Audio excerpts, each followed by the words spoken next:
എല്ലാവർക്കും നല്ല നമസ്കാരം. ഞാനിപ്പോൾ നിൽക്കുന്ന വീട് പ്രശസ്തമായിട്ടുള്ളൊരു വീടാണ്. ഏഷ്യൻ പെയിൻറ്റിൻ്റെ ഒരു പരസ്യം നിങ്ങൾ കാണുന്നുണ്ടാവും. ആ പരസ്യത്തിൽ കാണുന്ന വീട്, ആ വീടിൻ്റെ മുന്നിലാണ് നിൽക്കുന്നത്. കഴിഞ്ഞ വർഷം ഇതേ സമയത്ത് ഡിസംബർ 24-ാം തീയതി ഞാൻ ഈ റോട്ടിൽ കൂടെ പോയി കഴിഞ്ഞപ്പോൾ ഈ വീടിൻ്റെ ദീപാലങ്കാരം കണ്ട് തൊട്ടടുത്ത അയൽവക്കക്കാരനായ ബിന്നി എന്ന് പറഞ്ഞ ചേട്ടനെ വിളിച്ചു വരുത്തി ഒരു ലാഡറിൽ കയറി നിന്നിട്ടാണ് അന്ന് ആ വീഡിയോ എടുത്തത്. അത് കുറേ പേര് അധികം കണ്ടു. ഈ വീടിൻ്റെ ഉടമസ്ഥൻ്റെ പേര് സിജു വിധേയത്തിൽ നിന്നാണ്. ഇന്നിപ്പോൾ ഈ ദീപാലങ്കാരമായിട്ടുള്ള ലൈറ്റ് അറേഞ്ച്മെൻറ്റുകൾ ചെയ്ത യൂണിറ്റി ആർട്സ് ആൻഡ് ഈവൻസിൻ്റെ ഉടമ പ്രീജോ ചേട്ടൻ നമ്മോടൊപ്പം ഉണ്ട്. അതൊരു ഭാഗ്യം തന്നെയാണ്. അപ്പോൾ അതുകൊണ്ട് എന്തുണ്ടായേ, അതുകൊണ്ട് നമുക്ക് ഗേറ്റ് തുറന്ന് ഈ വീടിൻ്റെ ഉള്ളിലേക്ക് കയറി ഇത് ഷൂട്ട് ചെയ്യാനായിട്ടുള്ളൊരു ഭാഗ്യം കിട്ടിയിട്ടുണ്ട്. ബാക്കി നമുക്ക് പ്രീജോ ചേട്ടനെയും കൊണ്ടുപോയി അകത്ത് കയറിയിട്ട് കാഴ്ചകളൊക്കെ കാണാം. എന്തായിരുന്നാലും ഇത് ചാലക്കുടിക്കാർക്ക് കാണാൻ പറ്റുന്ന, ചാലക്കുടിയിലുള്ള ഏറ്റവും മനോഹരമായിട്ട് ഇത്രയധികം ലൈറ്റ് അറേഞ്ച്മെൻറ്റ് ചെയ്ത മറ്റൊരു വീട് ചാലക്കുടിയിൽ ഉണ്ടാവില്ല. അത് ഈ വീട് തന്നെയായിരിക്കും. അപ്പോൾ നമുക്ക് നേരെ വീടിൻ്റെ അകത്തേക്ക് കയറിയിട്ട് സംഭവം കാണാം.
കഴിഞ്ഞ ക്രിസ്മസിന് ഇതേ ദിവസം പുൽക്കൂടുകൾ കാണാൻ പോണ ഒരു പരിപാടി ഉണ്ട്. അപ്പോൾ അങ്ങനെ കാണാൻ പോണ സമയത്താണ് റെയിൽവേ പാലം ഇറങ്ങി വരുന്ന സമയത്താണ് ഒരു വീട് ഭയങ്കര ദീപപ്രഭയിൽ നിൽക്കണുണ്ട്.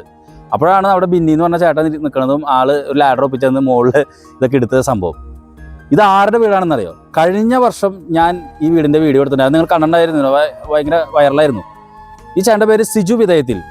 നമ്മുടെ റെയിൽവേ ബ്രിഡ്ജ് ഇറങ്ങി, ചാലക്കുടി റെയിൽവേ ബ്രിഡ്ജ് ഇറങ്ങി വരുന്ന കഴിഞ്ഞിട്ട് ഒരു 2 വളവ് കഴിഞ്ഞ് കഴിഞ്ഞിട്ടുണ്ടെങ്കിൽ ഈ ചേട്ടൻ വീട് കാണാൻ സാധിക്കും. വളരെ കഷ്ടപ്പാടുകളിൽ നിന്നും ജീവിതത്തെ സ്വപ്രയത്നം കൊണ്ട് മുകളിലേക്ക് കയറി വന്ന് ഇപ്പോഴും ആ വന്ന വഴികൾ മറക്കാത്ത ഒരു ചേട്ടനാണ് ഈ സിജു വിധേയത്തിൽ. ഒരുപാട് ബിസിനസ്സുകളുണ്ട് ദുബായിൽ, ഒരുപാട് പേരെ രക്ഷപ്പെടുത്തിയിട്ടുണ്ട്. അങ്ങനെ വളരെ നല്ലൊരു മനുഷ്യൻ. അദ്ദേഹം ഈ ക്രിസ്മസ് കാലഘട്ടത്തിൽ ഈ വീട് ദീപപ്രഭയിലാക്കും. അത് ഞാൻ കഴിഞ്ഞ തവണയും കണ്ടു. ഇത്തവണ നമുക്ക് ഇത് തുറന്ന് ഈ വീടിൻ്റെ ഗേറ്റിനുള്ളിലേക്ക് കയറാനായിട്ടുള്ളൊരു സന്ദർഭം കിട്ടി. അപ്പോഴാണ് ഈ കാഴ്ചകൾ മുന്നും കാണുന്നത്. ഇതൊക്കെ കഥയൊക്കെ പറഞ്ഞു കഴിഞ്ഞപ്പോൾ ഇത് എൻ്റെ അടുത്ത് ആളാന്ന് മനസ്സിലായില്ലേ?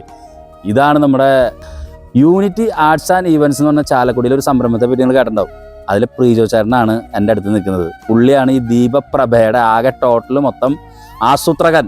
പുള്ളി പല ഇവൻറ്റുകൾ ഇതുപോലെ ദീപപ്രഭ പൊഴിക്കുന്നതാക്കിയിട്ടുണ്ട്. പല സ്ഥലങ്ങളിലും പല ഇവൻറ്റുകളും ആൾ ദീപപ്രഭ പൊഴിക്കുന്നതാക്കും. അപ്പോൾ ഈ നല്ല തണുപ്പുള്ള ഈ ഡിസംബർ ക്രിസ്മസ് ഈവിൻ്റെ അന്ന് മനോഹരമാക്കി സിജു വിധേയത്തിൽ എന്ന് പറഞ്ഞ ഈ ചേട്ടൻ്റെ വീട് ഇത്രയും ദീപപ്രഭയിൽ അലങ്കരിച്ച് റെഡിയാക്കിയിട്ടുള്ളത് നമ്മുടെ യൂണിറ്റി ഈവൻ ആൻഡ് ആർട്സ് എന്ന് പറയുന്ന സംരംഭത്തിൻ്റെ ഓണറായിട്ടുള്ള പ്രീജോ ചേട്ടനാണ്. നമുക്ക് പ്രീജോ ചേട്ടനോട് ആ ഈവൻറ്റിനെ പറ്റിയിട്ടും ഈ വീട് ഇതിങ്ങനെ അലങ്കരിച്ചതിൻ്റെ പിന്നിലുള്ള കാര്യങ്ങളെ പറ്റിയൊക്കെ ചോദിച്ചറിയാം.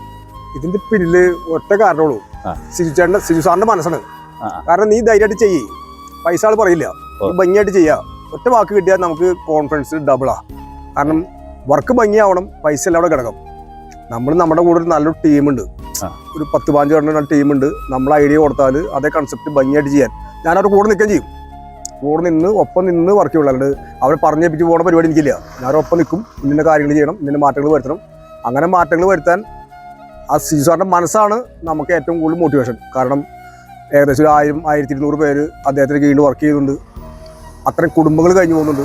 അതോടൊപ്പം തന്നെ എൻ്റെ കൂടെ ഒരു 10-20 കുടുംബങ്ങളുണ്ട്. ആ കുടുംബങ്ങൾ കഴിഞ്ഞു പോകുന്നു. അപ്പോൾ ഒരു ഫ്രീ ആയിട്ടുള്ളൊരു മനോഭാവം വരുമ്പോൾ നമുക്ക് എങ്ങനെയും ഈ വർക്കിനെ മാക്സിമം ഭംഗിയാക്കണമെന്നൊരു ഐഡിയ വരും. അത് നമ്മൾ ടീമിൽ പറയും. അവരതോടൊപ്പം തന്നെ ഹാർഡ് വർക്ക് ചെയ്യും. വെയിലായാലും വർക്ക് ചെയ്യാനും ഒരു പ്രശ്നമില്ല. ഏറ്റവും മനോഹരമായി തീർക്കണം എന്നുള്ളത് നമ്മുടെ കമ്മിറ്റ്മെൻ്റാണ്. ഇപ്പോൾ വർക്ക് കഴിഞ്ഞ് പോയി ഞാൻ ഇതിപ്പോൾ വന്നൊന്ന് സ്വന്തം ആസ്വദിക്കണം, എങ്ങനെയൊക്കെയുണ്ട് വർക്കുകൾ സ്വയം ആസ്വദിക്കാൻ വേണ്ടി വന്നപ്പോൾ സാറിനെ കണ്ടേ. ഇത് ചേട്ടാ, ഈ സിജു എന്ന് പറയുന്ന ചേട്ടൻ ഈ ക്രിസ്മസിന്റെ ഈ അലങ്കാരം ഇപ്പോൾ കഴിഞ്ഞ വർഷം ചെയ്തു, ഈ വർഷം ചെയ്തു, അതിന്റെ പിന്നിൽ എന്തെങ്കിലും സംഭവം ഉണ്ടോ? അതോ മറ്റ് ഏതെങ്കിലും ഇവിടുത്തെ പെരുന്നാളുകളോ മറ്റു കാര്യങ്ങളൊക്കെ വരുമ്പോൾ ഇതുപോലെ ദീപാലങ്കാരമാക്കാറുണ്ടോ? സാറിന് പെരുന്നാൾ വലിയ ഘടകമല്ല. സാർ സത്യത്തിൽ നാട്ടിൽ ഇപ്പം ഇല്ല എങ്കിൽ പോലും എല്ലാ ക്രിസ്മസും, ഞാൻ 3ാമത്തെ വർഷം ചെയ്യുന്നത്, എല്ലാ വർഷവും ക്രിസ്മസ് ഭംഗിയാക്കണം. ഒരു പക്ഷേ നാളെ മറ്റന്നാൾ എത്തിയേക്കാം, ആള് വിദേശത്താണ്, ഒന്നും കൺഫേം അല്ല, ആളുടെ ബിസിനസ്സുമായിട്ട് ബന്ധപ്പെട്ട് തിരക്കുകൾ കാര്യങ്ങളുണ്ട്. എങ്കിലും ഒരു 99% മറ്റന്നാൾ രാവിലെ എത്തിയേക്കാമെന്ന് പറഞ്ഞേക്കുന്നത്, ഉറപ്പില്ല എപ്പോഴും. അപ്പോൾ സാറിന് ക്രിസ്മസ് എന്തുകൊണ്ടും അടിപൊളിയാക്കണം, അത് ഭംഗിയായിട്ട് ആഘോഷിക്കണം എന്ന് ചിന്തിക്കുന്ന സാറാണ്. അത് എനിക്കൊക്കെ ഒരു വലിയൊരു പ്രചോദനം എന്ന് പറഞ്ഞാൽ നമുക്ക് കുറേ കണ്ടു പഠിക്കാനുണ്ട്. കാരണം ആളുടെ കൂടെയുള്ള സ്റ്റാഫുകളും ആളുടെ കൂടെ കട്ടയ്ക്ക് നിൽക്കുന്ന ആൾക്കാരാണ്. ആ കട്ടയ്ക്ക് നിൽക്കുന്നതുകൊണ്ട് തന്നെ സാറിൻ്റെ ബിസിനസ്സിലും വൻ വിജയങ്ങളും കാര്യങ്ങളും പോകുന്നതാണ്. വളരെ പരിമിതമായ ജീവിത നിലപാടിൽ നിന്ന് വന്ന് ഇപ്പോൾ ഒരുപാട് രാജ്യങ്ങൾ ഒരുപാട് ബിസിനസ് ചെയ്യുന്ന ആളാണ്. എങ്കിലും അതിൻ്റെ ഒരു ഹെഡ് വെയിറ്റോ കാര്യങ്ങളോ, സിമ്പിളായിട്ട് പറഞ്ഞാൽ ആരെ കണ്ടാലും പുഞ്ചിരിച്ച് മാന്യമായി വളരെ സന്തോഷത്തോടെ സംസാരിച്ച് ഒരു ഹെഡ് വെയിറ്റില്ലാത്തൊരു മനുഷ്യനെ ഞാൻ വളരെ ചുരുക്കം പേരെ കണ്ടുള്ളൂ. അതിലൊരു പ്രധാനപ്പെട്ട സാറാണ് സിജു വിധത്തിൽ. ഇതിപ്പോൾ ഇങ്ങനത്തെ വർക്കുകൾ ചേട്ടനെ സമീപിക്കുമ്പോൾ യൂണിറ്റി എന്ന് പറഞ്ഞാൽ ഇവിടെ ചാലക്കുടി ഒരുവിധം അറിയപ്പെടുന്ന ഒരു സംരംഭമാണ് ഈ ലൈറ്റ് ആൻഡ് ആഡ്സ് പരിപാടി ഇവന്റുകളൊക്കെ ചെയ്യുന്നത്. അപ്പോൾ ഇത് ചേട്ടനോട് ഇങ്ങനെ ഒരു ഇപ്പം എൻ്റെ വീടൊന്ന് അലങ്കരിക്കണം, അല്ലെങ്കിൽ എൻ്റെ പെരുന്നാളാണ് എൻ്റെ വീടൊന്ന് അലങ്കരിക്കണം എന്ന് പറഞ്ഞ് വലിയ വർക്കുകൾ വരുമ്പോൾ ഇതെങ്ങനെയാണ് ഇതിൻ്റെ ഐഡിയ? ഇപ്പോൾ ചേട്ടാ ഈ വീട് ഇന്ന സംഗതികൾ ചെയ്ത് കഴിഞ്ഞാൽ നന്നാവും, അങ്ങനെ ഏതെങ്കിലും തരത്തിലുള്ള സ്കെച്ചോ അങ്ങനെ എന്തെങ്കിലും, ഇതെങ്ങനെയാണ് ഇത് പ്രിപ്പയർ ചെയ്യുന്നത്? ഇത് ആവശ്യക്കാരനുസരിച്ചാണ്, അവർക്ക് എന്ത് വേണം നമ്മളത് കൊടുക്കും. അവരുടെ ബഡ്ജറ്റിനനുസരിച്ച് അതേ ഏറ്റവും ഫ്രണ്ട്ഷിപ്പോടുകൂടി ഏറ്റവും മിതമായ നിരക്കല്ല, ക്വാളിറ്റി വർക്ക് നമ്മൾ കൊടുക്കുള്ളൂ. ചെയ്യുന്ന വർക്ക് ഒരു നിലവാരം വേണം, ആ നിലവാരത്തിൽ നാളെയും പിടിച്ചിന്ന് പോകണം എന്ന് ചിന്തിക്കുന്ന ആളെ. അപ്പോൾ ആരും എന്ന് പറഞ്ഞാലും എത്ര ചെറിയ വർക്കായ പോലും ഞാൻ പോയി ആ വീടും പരിസരം കണ്ട് നമുക്ക് ഇങ്ങനെയൊക്കെ പ്ലാൻ ചെയ്യാം എന്നൊരു ഡ്രോയിങ് അവർ കൊടുക്കും.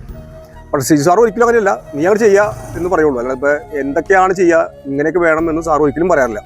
ഏറ്റവും നമുക്ക് ഗുണകരം അതാണ്. ഇപ്പോൾ ഏത് ക്ലയൻറ്റ് പറയാണ് ഇന്ന വർക്കുണ്ട്, അത് വെഡ്ഡിങ് ഈവൻ്റ് ആവട്ടെ, ഇലുമിനേഷൻ ആവട്ടെ, എന്ത് വർക്കായിക്കോട്ടെ, നമ്മളോട് പറയണത് നീ ഇന്ന സംഭവം ബഡ്ജറ്റ് പറയാം, ഇത്ര ബഡ്ജറ്റിൽ നീ ഭംഗിയായിട്ട് ചെയ്യാൻ പറഞ്ഞാൽ നമുക്കത് വർക്കൗട്ട് ചെയ്യാനൊക്കെ വളരെ സിമ്പിളാണ്. ഒരു തുറന്ന മനസ്സാണെങ്കിൽ ഈ വർക്ക് അങ്ങോട്ടും ഇങ്ങോട്ടും ക്ലയൻറ്റിന് ഏറ്റവും നല്ല വർക്ക് കൊടുക്കാൻ നമുക്ക് സാധിക്കും. ചേട്ടൻ്റെ ലൈഫിൽ ഇതുപോലുള്ള വലിയ വർക്കുകൾ മുൻപ് ചെയ്തിട്ടുണ്ടോ, അതോ ഇതാണ് ഏറ്റവും പ്രധാനപ്പെട്ട വർക്ക്? ഒരിക്കലും അല്ല, ഞാൻ ഒരുപാട് വെഡ്ഡിങ് ഈവൻ്റ് ചെയ്യുന്ന ആളാണ്. ആഡ്ലക്സ്, MCP, ചാലക്കുടി ഹാർട്ട്ലാൻഡ്, അതുപോലെ കോട്ടയം ഭാഗങ്ങളിലൊക്കെ ഒരുപാട് വെഡ്ഡിങ് ഈവൻ്റ് ചെയ്യുന്നതാണ്. മൊത്തം സ്റ്റേജ് ഫുഡ് ഒഴികെ ബാക്കിയുള്ള എല്ലാ സംഭവങ്ങളും ഞാൻ ഏറ്റവും ഉത്തരവാദിത്തപരമായിട്ട് ഞാൻ ആ വർക്കിൻ്റെ കൂടെ ഉണ്ടാവും. ഒരു ദിവസം ഒരു വർക്ക് എടുക്കുള്ളൂ, ആ വർക്കിൻ്റെ കൂടെ നിന്ന് ആ വർക്ക് ഫിനിഷ് ചെയ്തിട്ട് ഞാൻ പോരുള്ളൂ അവിടെ നിന്ന്.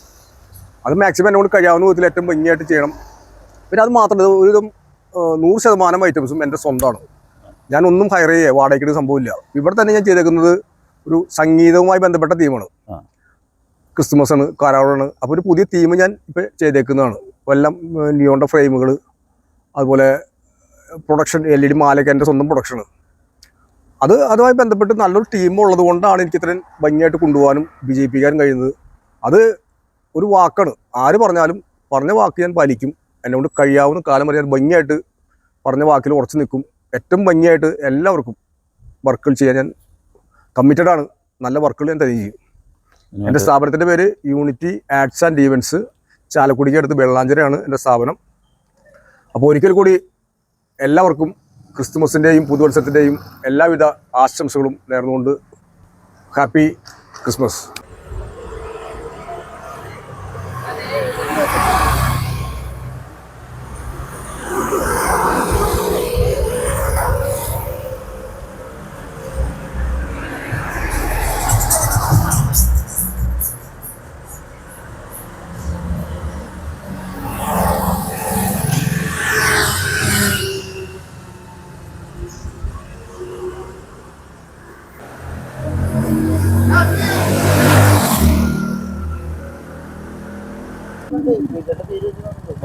നമ്പർ അടക്കം കൊടുത്തിട്ടുണ്ടാവും.